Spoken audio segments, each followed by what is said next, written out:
আমরা কাজও ভালো পেলাম নি। এই কথাটাই ভাই, এই কথাটাই।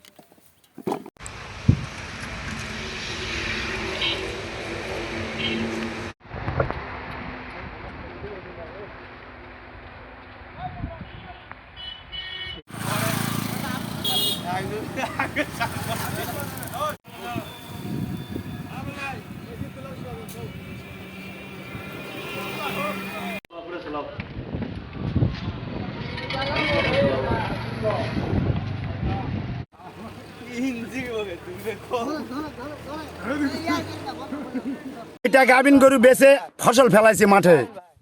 মনে করেন যে কৃষকের মাঠে আলু টাকা পাচ্ছে না, গাভিন গরু তার কিনা আশা করে মনে করেন যে ফসল ফেলাছি, যে এই ফসল বেচে গাভি গরু কিনবো, সেই গরু তো আমাকে কিনা পাচ্ছি না। সম্পূর্ণ আমাকে মাটি শেষ।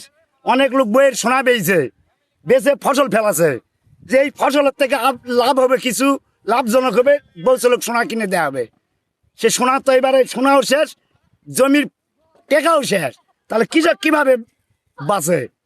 আমরা গরিব মানুষ বাবা, আমার মাসের বাড়িতে কাজকর্ম করে খাই, এনা নুন ফোন তুলে এনা আবাদ তৈরি করেছি, সে আবাদের টাকায় তো আমাকে হারে গেছে। তো আমরা ইয়া কর্ম করে লাভ কি করছি? আমরা 1 টাকার জন্য 2 টাকা যেন হয় যাতে, সে আমরা করছি, সেটা তো হচ্ছে না। হ্যাঁ, গরিব মানুষ আরো গরিব হচ্ছি। সরকার যেন আমাকে কৃষকের দিকে নজর দেয়। এবারে মনে করছিলাম যে আশানুরূপ ফল পাবো, কিন্তু দেখতেছি গ্যানেলা থেকে স্টিক 12-13 এই সমস্ত আলু 150 থেকে 200-220 টাকার ভিতরে বিক্রি হচ্ছে। এখন এই অবস্থায় দেখা যাচ্ছে যে বিঘা প্রতি আমাদের প্রায় 15 থেকে 20 হাজার টাকা লস হচ্ছে।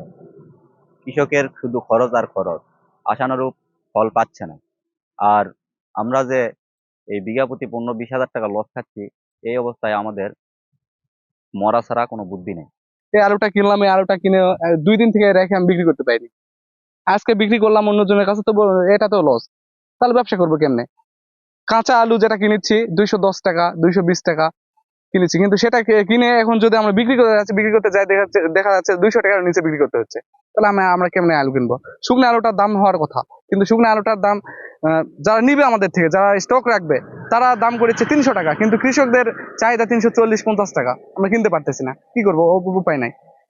তো এই পর্যায়ে যদি সরকার যে আলুটা কিনতে চাইছিল সেটা যদি কিনতো, তাহলে হয়তোবা অনেকটা কৃষকদের উপকার হতো আর কি, আমরা হয়তো অনেকটা সুবিধা পাইতাম। আলু এবং ধান কালাইয়ের প্রাণ, আমরা সবাই জানি। গত বছর আলুর দাম কম পাওয়া সত্ত্বেও এবং কালাইয়ের প্রতিটি কৃষক কিন্তু এবার আলু আবাদ করেছে। তাদের আশা ছিল যে আলু আবাদ করবো, আমরা প্রকৃত মূল্য পাবো।